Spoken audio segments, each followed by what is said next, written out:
بسم اللہ الرحمن الرحیم۔ السلام علیکم دوستو، دنیا بھر کی خبروں میں آج آپ سنیں گے، لیکن اس سے پہلے اگر ہو سکے تو لائک اور سبسکرائب کا بٹن ضرور دبا لیں۔ شکریہ۔ چائنا نے امریکہ وینزویلا کے صدر نیکولس اور ان کی اہلیہ کو فوری طور پر رہا کرنے کا مطالبہ کرتے ہوئے کہا ہے کہ امریکہ وینزویلا کی حکومت کو غیر مستحکم کرنے کی کوشش بند کرے۔ وینزویلا پر حملہ بین الاقوامی قوانین کی خلاف ورزی ہے۔ امریکہ کی جانب سے طاقت کے زور پر وینزویلا کے صدر اور ان کی بیوی کو پکڑنے اور ملک سے باہر لے جانے پر ہمیں گہری تشویش ہے۔ چائنا کا کہنا ہے کہ امریکہ صدر نیکولس اور ان کی اہلیہ کو فوری رہا کرے اور مسئلے کو بات چیت کے ذریعے حل کرے۔ ایران نے بھی امریکی حملے کی مذمت کی ہے، جبکہ ایران نے سلامتی کونسل سے بھی فوری کارروائی کرنے اور ذمہ داروں کو جواب دہ ٹھہرانے کا مطالبہ کیا ہے۔ چلی کے صدر کا بھی کہنا ہے کہ دنیا کو ہم خبردار کرتے ہیں کہ اگر آج منشیات کی آڑ میں وینزویلا میں یہ ہو سکتا ہے تو وہ مستقبل میں کہیں اور بھی کچھ ہو سکتا ہے۔ اقوام متحدہ نے بھی امریکی حملے پر انتہائی تشویش کا اظہار کرتے ہوئے کہا ہے کہ بین الاقوامی قانون کے ضوابط کا احترام نہیں کیا جا رہا۔ یاد رہے دوستو کہ اس سے پہلے صدر ٹرمپ نے کہا تھا کہ میری ہدایت پر امریکی فوج نے وینزویلا کے دارالحکومت میں ایک غیر معمولی آپریشن کیا ہے۔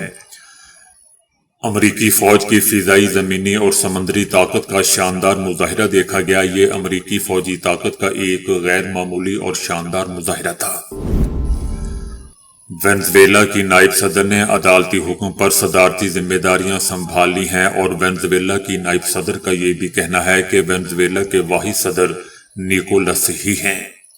وینزویلا کسی بھی ملک کی کالونی نہیں بنے گا۔ وینزویلا کے صدر نیکولس کی ایک پرانی ویڈیو سوشل میڈیا پر دوستوں وائرل ہو رہی ہے، جس میں وہ امریکی صدر ٹرمپ کو خود کو گرفتار کرنے کا چیلنج دیتے نظر آ رہے ہیں۔ اس ویڈیو کو امریکی صدر ٹرمپ نے خود سوشل میڈیا پر دوستوں شیئر کیا ہے۔ یہ ویڈیو 2024 کی ہے، تاہم اسے اس وقت دوبارہ سامنے لایا گیا ہے جب امریکی فوج نے وینزویلا میں کارروائی کرتے ہوئے دارالحکومت میں صدر کو ان کے بیڈ روم سے حراست میں لے کر نیو یارک منتقل کر دیا۔ صدر ٹرمپ نے اس ویڈیو کو آپریشن ایبسولوٹ ریزالو کی کامیابی کے تناظر میں صدر کا مذاق اڑانے اور امریکی فوجی مہم کو سراہنے کے لیے استعمال کیا۔ ویڈیو کے آغاز میں صدر نیکولس کو یہ کہتے ہوئے دکھایا گیا ہے کہ آؤ اور مجھے پکڑو، میں یہاں تمہارا انتظار کر رہا ہوں، آنے میں زیادہ دیر مت لگانا بزدلو۔ اس کے بعد ویڈیو میں ایک منظر شامل کیا گیا ہے جس میں امریکہ کی علامت سمجھے جانے والا عقاب نظر آتا ہے، جبکہ پس منظر میں اداکارہ جیمز کا مشہور جملہ سنائی دیتا ہے کہ میرے پاس کہنے کے لیے صرف 3 باتیں ہیں کہ خدا ہماری افواج کی حفاظت کرے، خدا امریکہ کو سلامت رکھے، اور حضرات اپنے انجن سٹارٹ کریں۔ آگے چل کر دوستو اسی ویڈیو میں امریکی فوج کی جانب سے متعدد فضائی حملوں کے مناظر دکھائے گئے ہیں، جن کے ساتھ جوشیلی موسیقی شامل ہے، جس کا مقصد امریکی طاقت اور قومی فخر کا اظہار بتایا جا رہا ہے۔ اس ویڈیو کے ساتھ دوستو نیچے ایک کیپشن بھی لکھا گیا ہے کہ صدر نیکولس کے پاس موقع تھا، پھر وہ موقع باقی نہیں رہا۔ خصوصی امریکی انسپیکٹر جنرل کی 20 سالہ افغان جنگ اور تعمیر نو کے بارے میں دوستو حتمی رپورٹ جاری کر دی گئی ہے۔ رپورٹ کے مطابق 2021 اور 2002 تاں امریکہ نے افغانستان کی تعمیر نو کے لیے 144.7 ارب ڈالر مختص کیے، اور مختص رقم میں سے 137.3 ارب ڈالر خرچ کیے گئے۔ افغانستان پر تعمیر نو اخراجات دوسری جنگ عظیم کے بعد یورپ کے مارشل پلان سے بھی زیادہ ہیں۔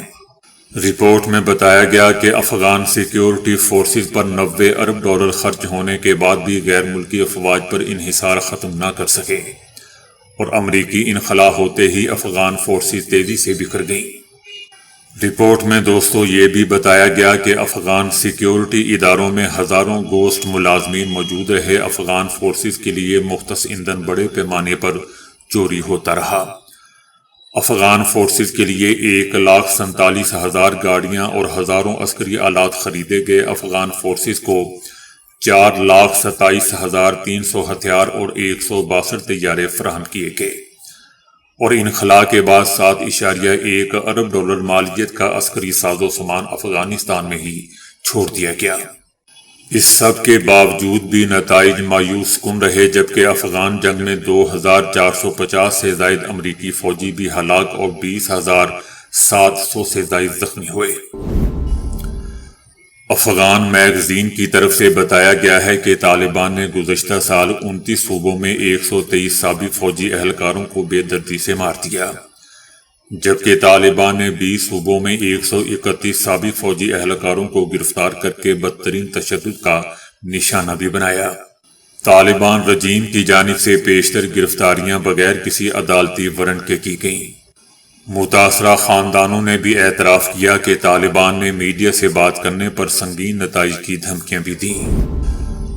امریکی میگزین ٹائم کی تجزیاتی رپورٹ میں بتایا گیا ہے کہ صدر ٹرمپ کی وینزویلا کے صدر نیکولس کو ہٹانے کی کوشش سے لگتا ہے کہ امریکہ مشرق وسطی کا سبق بھول چکا ہے۔ طاقت سے حکومتیں بدلنا زیادہ مسائل کا سبب بنتا ہے۔ ٹائم لکھتا ہے کہ امریکہ نے مڈل ایسٹ میں گزشتہ 25 سالوں کی ناکام مداخلتوں سے کوئی سبق نہیں سیکھا۔ تجزیہ کاروں کا بھی کہنا ہے کہ وینزویلا کی فوج نسبتاً کمزور ہے، لیکن اس کی حکومت کو زبردستی ختم کرنے سے ملک میں انتشار پیدا ہو سکتا ہے اور امریکی سرزمین کے قریب مسائل جنم لے سکتے ہیں۔ امریکہ کی سابق نائب صدر اور ڈیموکریٹ سیاستدان کاملا ہیرس نے کہا ہے کہ صدر ٹرمپ کے اقدامات سے امریکہ نہ محفوظ ہوا، نہ مضبوط ہوا اور نہ ہی سستا ہوا۔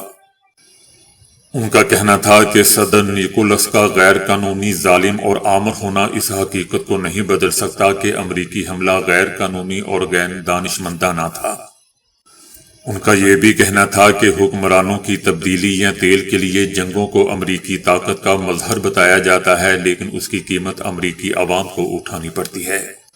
امریکی عوام جنگ نہیں چاہتے، وہ جھوٹ سن سن کر تنگ آ چکے ہیں۔ وینزویلا میں امریکی فوجی کارروائی اور صدر ٹرمپ کے وینزویلا کو کنٹرول میں رکھنے کے بیان پر واشنگٹن، امریکہ میں وائٹ ہاؤس کے باہر دوستوں مظاہرہ کیا گیا ہے۔ نیو یارک شہر میں بھی مظاہرین نے ریلی نکالی ہے اور صدر ٹرمپ کی گرفتاری کا بھی مطالبہ کیا ہے۔ پیرس میں بھی مظاہرین نے وینزویلا پر امریکی حملوں کی مذمت کی ہے اور وینزویلا کے جھنڈے لہرائے۔ یونان کے دارالحکومت میں بھی ہزاروں افراد نے مارچ کیا۔ روم میں اٹلی کے شہریوں کا وینزویلا میں امریکی آپریشن کے خلاف احتجاج اور ارجنٹینا اور کولمبیا میں بھی امریکی حملے کے خلاف مظاہرے ہوئے۔ صدر ٹرمپ نے ایک بیان بھی جاری کیا تھا کہ وینزویلا کو اقتدار کی منتقلی تک ہم چلائیں گے، ہماری تیل کی کمپنیاں وینزویلا جائیں گی۔ وینزویلا کے صدر نیکولس کی گرفتاری نے انہیں اس مختصر فہرست میں شامل کر دیا ہے جس میں وہ عالمی رہنما شامل ہیں جنہیں امریکہ نے حراست میں لیا تھا۔ 1990 کے قریب امریکی افواج نے پاناما پر حملہ کیا تھا اور سابق فوجی حکمران مینول کو گرفتار کیا تھا، جو ایک وقت میں امریکہ کا اتحادی بھی تھا۔ ان کو میامی لے جایا گیا، وہاں مقدمہ چلایا گیا اور بعد میں قید بھی رکھا گیا۔ بعد میں وہ 2017 میں پاناما کی جیل میں انتقال کر گیا۔ امریکہ نے عراق میں دسمبر 2023 میں سابق صدر صدام حسین کو گرفتار کیا۔ یہ گرفتاری امریکی قیادت میں عراق پر حملے کے 9 مہینوں بعد ہوئی۔ امریکہ اور اس کے اتحادیوں نے دعویٰ کیا تھا کہ صدام حسین کے پاس کیمیائی اور ممکنہ طور پر جوہری ہتھیار موجود ہیں جو عالمی سلامتی کے لیے خطرہ ہیں۔ یہ دعویٰ کبھی ثابت نہیں ہو سکا، لیکن بعد میں عراقی عدالت نے صدام حسین کے خلاف مقدمہ چلایا اور 2006 میں انہیں پھانسی دے دی گئی۔ امریکہ کے chairman joint chief of staff general Dan نے وینزویلا میں کیے گئے امریکی فوجی آپریشن کی تفصیلات جاری کر دیں۔ صدر ٹرمپ اور وزیر دفاع کے ہمراہ پریس کانفرنس کرتے ہوئے جنرل ڈین کا کہنا تھا کہ یہ کارروائی صدر ٹرمپ کے حکم پر نیکولس اور ان کی اہلیہ کو انصاف کے کٹہرے میں لانے کے لیے کی گئی۔ جنرل ڈین نے بتایا کہ آپریشن میں 150 سے زائد طیاروں نے حصہ لیا، جنہیں 20 مختلف زمینی اور بحری اڈوں سے روانہ کیا گیا۔ فضائی بیڑے میں F-22 F-35 F-18 EA-18 E-2 B-1 بمبار اور دیگر سپور طیارے شامل تھے۔ ان کا کہنا تھا کہ امریکی جوائنٹ فورسز کے لیے ناکامی کوئی آپشن نہیں تھا۔ جنرل ڈین کا کہنا تھا امریکی ہیلی کاپٹروں پر فائرنگ بھی کی گئی، ایک ہیلی کاپٹر کو نقصان پہنچا تاہم وہ پرواز کے قابل رہا۔ بنگلہ دیش نے کہا ہے کہ ہم کسی بھی صورت بنگلہ دیشی کرکٹرز اور بنگلہ دیش کی توہین قبول نہیں کریں گے، غلامی کے دن ختم ہو چکے۔ یاد رہے دوستو کہ بنگلہ دیش کے فاسٹ بولر مستفیض الرحمان کو ہفتے کے روز انڈین پریمیئر لیگ کی ٹیم کولکتہ نائٹ رائڈرز نے نکال دیا تھا۔ بنگلہ دیش کی عبوری حکومت میں نوجوانوں اور کھیلوں کے مشیر آصف نذرال نے کہا ہے کہ بورڈ کو یہ بات آگاہ کرنی چاہیے کہ اگر کسی بنگلہ دیشی کرکٹرز کو معاہدے کے باوجود بھارت میں کھیلنے کی اجازت نہیں دی جاتی تو پوری بنگلہ دیشی ٹیم خود کو ورلڈ کپ کھیلنے کے لیے محفوظ محسوس نہیں کر سکتی۔ میں نے بورڈ کو ہدایت دی ہے کہ بنگلہ دیش کے world cup matches Sri Lanka میں کرانے چاہیے۔ یاد رہے دوستو کہ T20 ورلڈ کپ 7 فروری سے شروع ہو رہا ہے، جس کی میزبانی بھارت اور سری لنکا مشترکہ طور پر کر رہے ہیں، لیکن ہو سکتا ہے کہ بنگلہ دیش بھارت جانے سے انکار کرتے، کیونکہ بنگلہ دیش کو اپنے چاروں گروپ میچز بھارت میں کھیلنے ہیں۔ پاکستان اپنے تمام میچز سری لنکا میں کھیلے گا، جو ایک ایسے معاہدے کا حصہ ہے جس کے تحت بھارت اور پاکستان کثیر الملکی ٹورنامنٹس میں غیر جانبدار مقامات پر کھیلتے ہیں۔ ایران کے سپریم لیڈر آیت اللہ خامنائی نے امریکی صدر ٹرمپ کی دھمکی پر کہا ہے کہ ایران دشمن کے سامنے نہیں جھکے گا اور مظاہرین میں سے ہنگامہ کرنے والوں کو ان کی حد میں رکھا جائے گا۔ سپریم لیڈر آیت اللہ خامنائی کا کہنا تھا کہ دکاندار درست کہتے ہیں کہ موجودہ حالات میں کاروبار کرنا مشکل ہے۔ ان کا کہنا تھا کہ ہم مظاہرین سے بات کریں گے لیکن ہنگامہ آرائی کرنے والوں سے بات کرنا بے سود ہے۔ ان کا کہنا تھا کہ احتجاج ایک جائز عمل ہے مگر احتجاج اور بدامنی میں فرق ہے۔ سپریم لیڈر آیت اللہ خامنائی کا مزید کہنا تھا کہ میں جانتا ہوں کہ صدر اور دیگر اعلیٰ حکام اس مسئلے کو حل کرنے کی کوشش کر رہے ہیں۔ یہ ایک مشکل کام ہے اور اس میں دشمن بھی ملوث ہیں۔ غیر ملکی کرنسی کی قیمت میں شدید اتار چڑھاؤ اور عدم و استحکام فطری نہیں بلکہ اس میں دشمن ملوث ہیں اور یقیناً اسے روکنا ہوگا۔ امیر جماعت اسلامی حافظ نعیم الرحمان نے کہا ہے کہ کراچی منی پاکستان ہے اور پیپلز پارٹی کراچی سے دشمنی کرتی ہے۔ ان کا کہنا تھا کہ امریکہ نے دنیا کے تمام قوانین کو رونتے ہوئے وینزویلا کے صدر نیکولس اور ان کی اہلیہ کو اغوا کر لیا۔ اب امریکہ کی جارحانہ پالیسی کا سلسلہ نہیں چلے گا۔ امریکہ میں بھی اب ٹرمپ کے خلاف لہر چلنا شروع ہو چکی ہے۔ پاکستان کی طرف سے کوئی بیان نہیں دیا گیا۔ ان کا کہنا تھا کہ پاکستان کی حکومت کو سمجھنا چاہیے کہ امریکی ایجنڈا پورا کرنے میں خیر نہیں ہوتی۔ ان کا کہنا تھا کہ سندھ کی صورتحال کو دیکھتے ہیں تو دل خون کے آنسو روتا ہے، یہ لوگ غلط بیانی سے کام لیتے ہیں۔ سندھ کا تو برا حال ہے ہی لیکن پنجاب میں بھی دودھ کی نہر نہیں بہہ رہی۔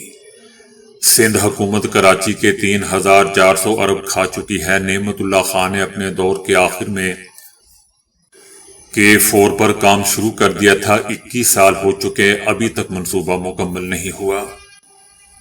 حافظ نعیم الرحمان کا کہنا تھا کہ MQM اور پیپلز پارٹی پر برا وقت آتا ہے تو مصنوعی لڑائی لڑنا شروع کر دیتے ہیں۔ تو دوستو ابھی کے لیے اتنا ہی۔ ویڈیو کو لائک اور شیئر کرنے کا بہت بہت شکریہ۔